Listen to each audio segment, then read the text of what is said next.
Hi, I'm Jimmy. My project is on the women of World War II, and this is my presentation. Enjoy. My thesis is the role women played in World War II, showing their significance towards the war effort, working in factories, enlisting in the military, writing poems, and even code breaking. Recruitment. Starting in 1939 and throughout World War II, over 350,000 women served in uniform, working as nurses on the front lines, even flying airplanes, and over 6 million worked in factories and clerical positions, freeing up men's jobs so they could fight in the war. This is a partial timeline of women in the military. Starting in 1938, when the U.S. Naval Reserve Act permitted the enlistment of qualified women as nurses. Then down notably in 1942, when the name of the U.S. Women's Auxiliary Corps, WAC, was officially changed to Women's Army Corps, WAC. In 1943, the U.S. Women's Army Corps recruited a unit of Chinese American women to serve with the Army Air Forces as AirWACs. Then in 1944, Public Law 238 granted full military rank to members of the U.S. Navy Nurse Corps, who were then all women.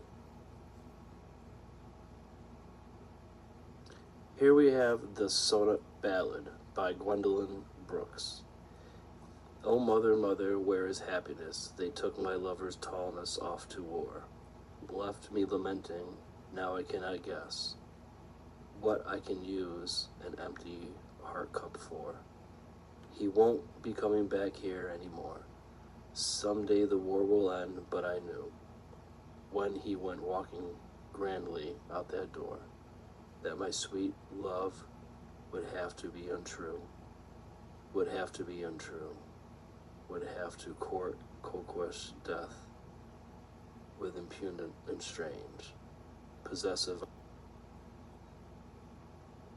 can make a hard man hesitate and change, and he will be one to stammer, yes, oh mother, mother, where is happiness? Here we have one of the most famous pictures out of World War II, Rosie the Riveter. American women in World War II became involved in many tasks they rarely had before. As the war involved global conflict on an unprecedented scale, the absolute urgency of mobilizing the entire population made the expansion of the role of women inevitable. Their services were recruited through a variety of methods, including posters and other print advertising, as well as popular songs. Among the most iconic images were those depicting Rosie the Riveter, a woman factory labor performing what was previously considered man's work.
Women in World War II by me, Jimmy.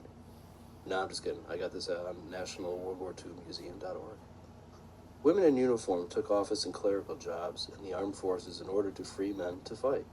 They also drove trucks, repaired airplanes, worked as laboratory technicians, rigged parachutes, served as radio operators, analyzed photographs, flew military aircraft across the country, flew newly repaired planes, and even trained anti-aircraft artillery gunners by acting as flying targets.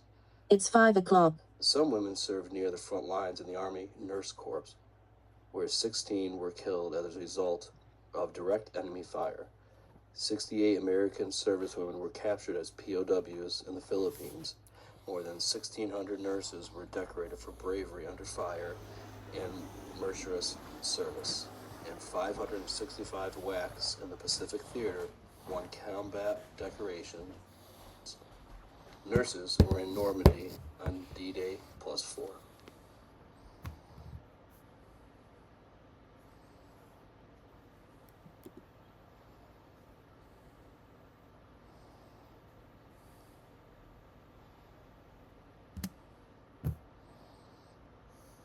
A picture of U.S. Army nurses preparing to disembark to Liverpool, England, January 11th, 1944.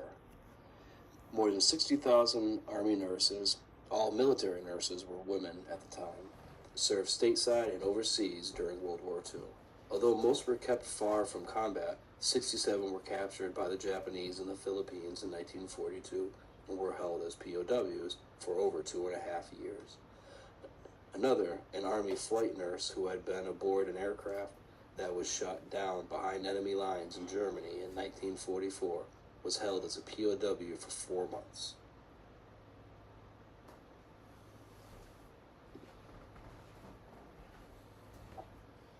Men utilized, we are still short millions of hands. We must call upon women. All over the United States, women are called upon to leave their homes and take jobs. Among our young unmarried women, and among older women whose children are grown, we have a large reserve. They discover that factory work is usually no more difficult than housework. Employers find that women can do many jobs as well as men, some jobs better. Tens of thousands of women are already at work in aircraft, being added as fast as they apply. This solves the breadwinning problem for many families whose men are at war. The government's policy is that women should get the same pay that men get for similar work. Where necessary, machinery is adapted for women's use. When a hand drill weighs heavily on feminine muscles, the lazy arm drill is introduced to take off the strain.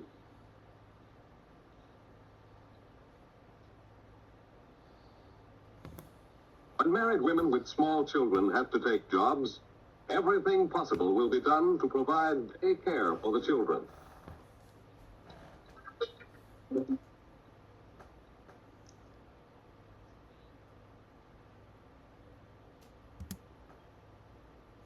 During World War II, the United States government and military needed help deciphering codes and secret messages being sent by adversary countries.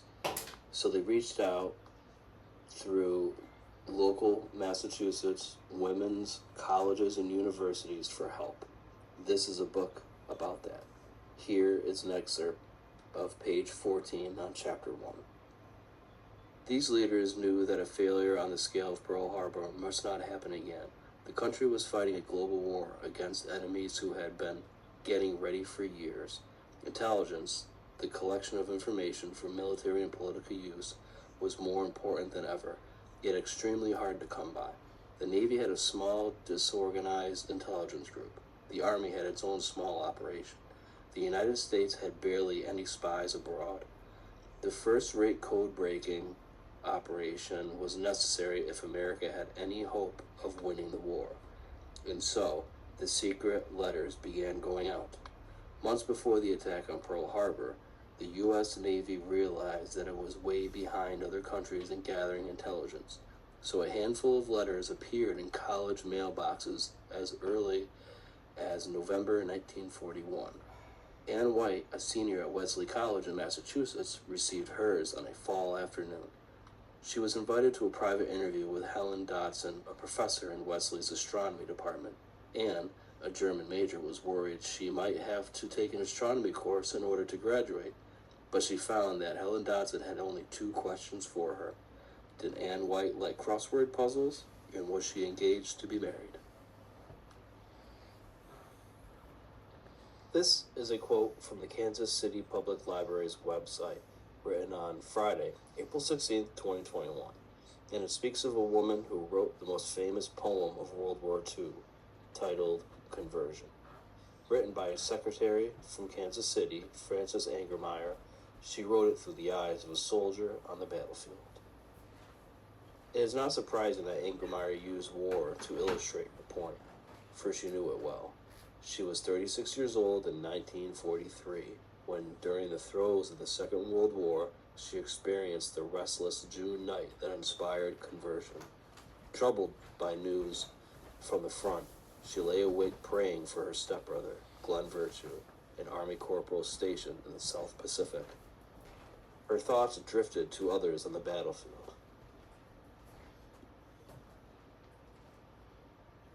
Look, God, I have never spoken to you, but now I want to say, how do you do? You see, God, they told me you didn't exist, and like a fool, I believed all of this. Last night from a shell hole, I saw your sky. I figured right then they had told me a lie.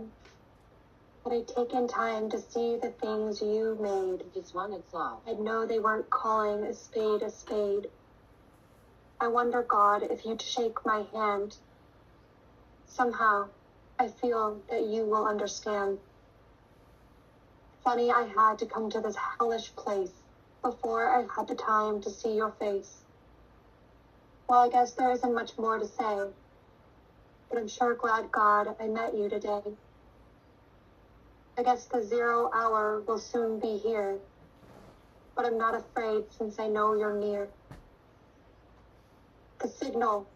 Well, God, I have to go. I like you lots, as I want you to know.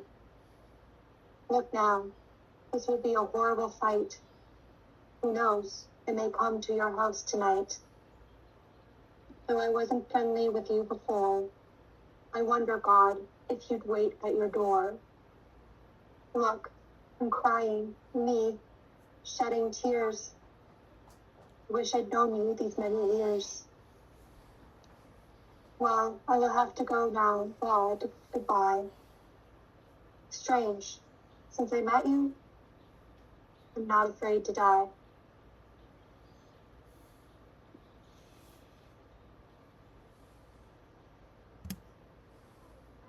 The roles women played during World War II were essential in winning the war. First and foremost, they voluntarily enrolled in the military to work in factories, showing their support of men who fought overseas, to the women who volunteered for code breaking. World War II could not have been won without the support of the wives, sisters, aunts, grandmothers, and daughters during that time. Mine and future generations will be forever grateful for the women of World War II and the roles they played once they learn of their history during that time. Thank you. I hope you all enjoyed this as a little tidbit of information about women of World War II. And I hope it inspires others to reach out and to look deeper into the roles that they played, as they have inspired us all almost 100 years later.